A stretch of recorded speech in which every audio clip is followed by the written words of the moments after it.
Welcome to the Slop Temple. We pray this video helps. Start with the right ratio of ingredients. In this video, I will explain how to make the perfect roux for mac and cheese. First, melt your butter over medium heat in a heavy-bottomed saucepan. Once melted, gradually whisk in the flour. This creates a smooth paste, which is the foundation of your roux. Keep stirring constantly to prevent burning and ensure even cooking. Continue cooking the butter and flour mixture over medium heat. It's crucial to stir constantly to prevent any lumps from forming and to ensure even browning. You'll notice the mixture thickening and changing color.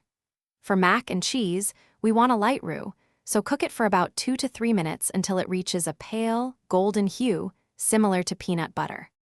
Now it's time to add your liquid. Slowly pour in about 2 cups of cold milk, whisking continuously as you do.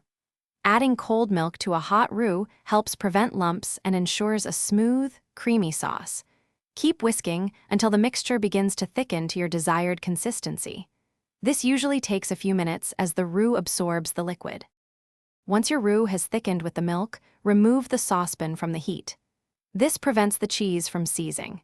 Now, gradually stir in about 8 ounces of your favorite shredded cheese until it's completely melted and smooth. Finally, season your delicious cheese sauce with a pinch of salt, black pepper, and a dash of nutmeg for extra flavor. Thanks for watching. Consider subscribing if we helped you.